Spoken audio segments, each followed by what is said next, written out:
ಭಕ್ತನ ಸಾವನ್ನು ಗೆದ್ದ ಬಾಬಾ ಅವರ ಮಾಂತ್ರಿಕ ಮಾತ್ರೆ ಮತ್ತು ಲೀಲೆ. ಸ್ನೇಹಿತರೆ, ಪ್ರತಿಯೊಬ್ಬ ಮನುಷ್ಯನ ಹಣೆಯ ಬರಹವನ್ನು ಬ್ರಹ್ಮನು ಬರೆದಿರುತ್ತಾನೆ ಮತ್ತು ಅದನ್ನು ಬದಲಾಯಿಸಲು ಯಾರಿಂದಲೂ ಸಾಧ್ಯವಿಲ್ಲ ಎನ್ನುತ್ತಾರೆ. ಆದರೆ ನೀಮ್ ಕರೋಲಿ ಬಾಬಾ ಅವರ ವಿಷಯದಲ್ಲಿ ಇದು ಸುಳ್ಳಾಗಿತ್ತು. ಬಾಬಾ ಅವರು ತಮ್ಮ ಭಕ್ತರ ಮೇಲಿನ ಅಪಾರ ಕರುಣೆಯಿಂದ ವಿಧಿಯ ಲಿಖಿತವನ್ನೇ ಬದಲಾಯಿಸುತ್ತಿದ್ದರು. ಇಂದು ನಾವು ಬಾಬಾ ಅವರು ತಮ್ಮ ಪರಮ ಭಕ್ತನೊಬ್ಬನಿಗೆ ಬರಬೇಕಾಗಿದ್ದ ಮೃತ್ಯುವನ್ನೇ ಹೇಗೆ ತಡೆದು ನಿಲ್ಲಿಸಿದರು ಎಂಬ ಅತ್ಯಂತ ರೋಮಾಂಚನಕಾರಿ ಘಟನೆಯನ್ನು ತಿಳಿದುಕೊಳ್ಳೋಣ. ಆಶ್ರಮಕ್ಕೆ ಬಂದ ಹಳೆಯ ಭಕ್ತ. ಇದು ನಡೆದಿದ್ದು ಕೈಂಚಿ ಧಾಮ ಆಶ್ರಮದಲ್ಲಿ. ರಾಮಚಂದ್ರ ಎಂಬ ಒಬ್ಬ ಮಧ್ಯವಯಸ್ಕ ವ್ಯಕ್ತಿ ಬಾಬಾ ಅವರ ಹಳೆಯ ಭಕ್ತನಾಗಿದ್ದನು. ಆತ ಬಹಳ ದಿನಗಳ ನಂತರ ಬಾಬಾ ಅವರ ದರ್ಶನಕ್ಕಾಗಿ ಆಶ್ರಮಕ್ಕೆ ಬಂದಿದ್ದನು.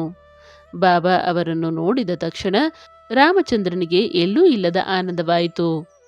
ಆತ ಬಾಬಾ ಅವರ ಪಾದಗಳಿಗೆ ನಮಸ್ಕರಿಸಿ ಆಶೀರ್ವಾದ ಪಡೆದನು.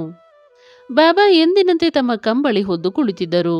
ಅವರು ರಾಮಚಂದ್ರನನ್ನು ನೋಡಿ ತುಂಬಾ ಪ್ರೀತಿಯಿಂದ ಮಾತನಾಡಿಸಿದರು ಮತ್ತು ಆತನ ಯೋಗಕ್ಷೇಮವನ್ನು ವಿಚಾರಿಸಿದರು.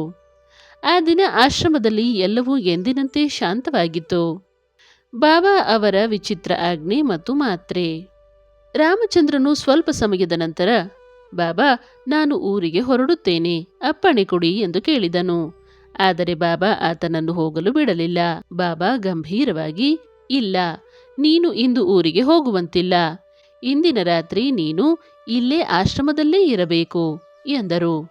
ರಾಮಚಂದ್ರನಿಗೆ ಮನೆಯಲ್ಲಿ ತುರ್ತು ಕೆಲಸಗಳಿದ್ದರೂ ಬಾಬಾ ಅವರ ಆಜ್ಞೆಯನ್ನು ಮೀರುವ ಧೈರ್ಯ ಮಾಡದೆ ಒಪ್ಪಿಕೊಂಡನು. ರಾತ್ರಿಯ ಅನ್ನದಾನ ಮುಗಿದ ನಂತರ ಬಾಬಾ ಅವರು ರಾಮಚಂದ್ರನನ್ನು ತಮ್ಮ ಹತ್ತಿರ ಕರೆದರು. ಅವರು ತಮ್ಮ ಕಂಬಳಿಯೊಳಗಿನಿಂದ ಒಂದು ಸಣ್ಣ ಆಯುರ್ವೇದದ ಮಾತ್ರೆಯನ್ನು ತೆಗೆದು ಆತನ ಕೈಗೆ ಇಟ್ಟರು. ಬಾಬಾ ಹೇಳಿದರು, ಈಗೋ ನೋಡು, ಈ ಮಾತ್ರೆಯನ್ನು ಈಗಲೇ ತಿನ್ನು ಮತ್ತು ಇಡೀ ರಾತ್ರಿ ನೀನು ಮಲಗಬಾರದು. ಕೇವಲ ಹನುಮಾನ್ ಚಾಲೀಸನ್ನು ಜಪಿಸುತ್ತಾ ಎಚ್ಚರವಾಗಿರಬೇಕು. ರಾಮಚಂದ್ರನಿಗೆ ತನಗೆ ಯಾವುದೇ ಕಾಯಿಲೆ ಇಲ್ಲದಿದ್ದರೂ ಬಾಬಾ ಏಕೆ ಮಾತ್ರೆ ನೀಡುತ್ತಿದ್ದಾರೆ ಎಂದು ಅರ್ಥವಾಗಲಿಲ್ಲ.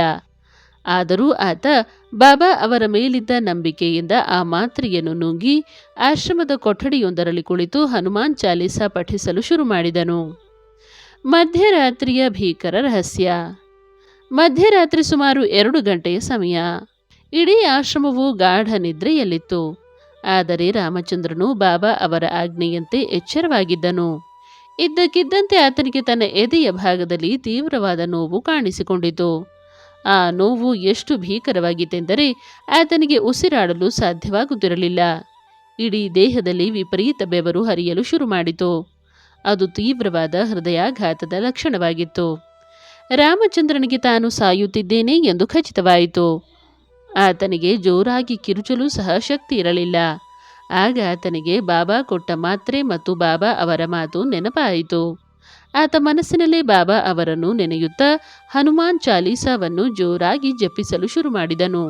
ಆಶ್ಚರ್ಯವೆಂದರೆ ಪ್ರತಿ ಬಾರಿ ಆತ ಹನುಮಾನ್ ಚಾಲೀಸಾ ಜಪಿಸುತ್ತಿದ್ದಂತೆ ಆತನಿಗೆ ಆ ಭೀಕರ ನೋವನ್ನು ತಡೆದುಕೊಳ್ಳುವ ಶಕ್ತಿ ಸಿಗುತ್ತಿತ್ತು. ಇಡೀ ರಾತ್ರಿ ಆತ ಸಾವು ಮತ್ತು ಬದುಕಿನ ಮಧ್ಯೆ ಹೋರಾಡುತ್ತಾ ಕಳೆದನು. ಮುಂಜಾನೆಯ ಸತ್ಯ ಮತ್ತು ಮರುಜೀವ. ಬೆಳಗ್ಗೆ ಸೂರ್ಯ ಮೂಡಿದಾಗ ಆ ನೋವು ನಿಧಾನವಾಗಿ ಮಾಯವಾಯಿತು ಮತ್ತು ರಾಮಚಂದ್ರನಿಗೆ ಹೊಸ ಜೀವ ಬಂದಂತಾಯಿತು. ಆತ ತಕ್ಷಣ ಎದ್ದು ಬಾಬಾ ಅವರ ಕೊಠಡಿಯ ಕಡೆಗೆ ಓಡಿದನು. ಆತ ಹೋಗುವಷ್ಟರಲ್ಲಿ ಬಾಬಾ ಹೊರಗೆ ಕುಳಿತಿದ್ದರು. ರಾಮಚಂದ್ರನು ಬಾಬಾ ಅವರ ಪಾದಗಳಿಗೆ ಬಿದ್ದು ಜೋರಾಗಿ ಅಳುತ್ತಾ, ಬಾಬಾ, ನಿನ್ನೆ ರಾತ್ರಿ ನನಗೆ ಹೃದಯಾಘಾತವಾಗಿತ್ತು. ನಾನು ಸತ್ತೇ ಹೋಗುತ್ತಿದ್ದೆ. ನೀವು ನನ್ನನ್ನು ಕಾಪಾಡಿದಿರಿ ಎಂದನು. ಆಗ ಬಾಬಾ ಜೋರಾಗಿ ನಗುತ್ತಾ ಹೇಳಿದರು, ರಾಮಚಂದ್ರ, ನಿನ್ನ ಜಾತಕದ ಪ್ರಕಾರ ನಿನ್ನೆ ರಾತ್ರಿ 2 ಗಂಟೆಗೆ ನಿನ್ನ ಮೃತ್ಯು ಇತ್ತು. ವಿಧಿಯ ಲಿಖಿತದಂತೆ ನಿನ್ನೆ ರಾತ್ರಿ ನಿನ್ನ ಪ್ರಾಣ ಹೋಗಬೇಕಾಗಿತ್ತು. ಆದರೆ ನೀನು ನನ್ನ ಆಶ್ರಮಕ್ಕೆ ಬಂದಿದ್ದೆ. ನಿನ್ನನ್ನು ಸಾವಿನ ಕೈಗೆ ಒಪ್ಪಿಸಲು ನನಗೆ ಮನಸ್ಸು ಬರಲಿಲ್ಲ. ಅದಕ್ಕಾಗಿಯೇ ನಿನ್ನೆ ರಾತ್ರಿ ನಾನು ನಿನಗೆ ಕೊಟ್ಟ ಆ ಮಾತ್ರೆ ಸಾಮಾನ್ಯ ಮಾತ್ರೆಯಲ್ಲ. ಅದು ನಿನ್ನ ಆಯುಷ್ಯವನ್ನು ಹೆಚ್ಚಿಸುವ ದಿವ್ಯ ಔಷಧಿಯಾಗಿತ್ತು. ಮತ್ತು ನೀನು ಮಾಡಿದ ಹನುಮಾನ್ ಚಾಲೀಸದ ಜಪ ಆ ಯಮರಾಜನನ್ನೇ ನಿನ್ನ ಹತ್ತಿರ ಬರದಂತೆ ತಡೆಯಿತು. ಇದನ್ನು ಕೇಳಿ ರಾಮಚಂದ್ರನ ಕಣ್ಣುಗಳಿಂದ ಆನಂದ ಬಾಷ್ಪ ಹರಿಯಿತು. ಆತನಿಗೆ ಅರ್ಥವಾಯಿತು. ಬಾಬಾ ಅವರು ಮೊದಲೇ ತಮ್ಮ ದಿವ್ಯ ದೃಷ್ಟಿಯಿಂದ ತನಗೆ ಬರಲಿದ್ದ ಮೃತ್ಯುವನ್ನು ನೋಡಿದ್ದರು. ಅದಕ್ಕಾಗಿಯೇ ಆತನನ್ನು ಊರಿಗೆ ಹೋಗದಂತೆ ತಡೆದು ಮಾತ್ರೆ ನೀಡಿ ಹನುಮಾನ್ ಚಾಲಿಸ ಜಪಿಸುವಂತೆ ಮಾಡಿ ಸಾವಿನ ದವಡೆಯಿಂದ ಪಾರು ಮಾಡಿದ್ದರು. ಸ್ನೇಹಿತರೆ, ನೀಮ್ ಕರೋಲಿ ಬಾಬಾ ಅವರು ತಮ್ಮ ಭಕ್ತರಿಗಾಗಿ ಹಣೆಯ ಬರಹದ ನಿಯಮಗಳನ್ನೇ ಬದಲಾಯಿಸುತ್ತಿದ್ದರು. ಅದಕ್ಕಾಗಿಯೇ ಅವರು ಇಂದಿಗೂ ಕೋಟ್ಯಾಂತರ ಭಕ್ತರ ಹೃದಯದಲ್ಲಿ ಜೀವಂತವಾಗಿದ್ದಾರೆ. ಜೈ ಮಹಾರಾಜ್ ಜಿ.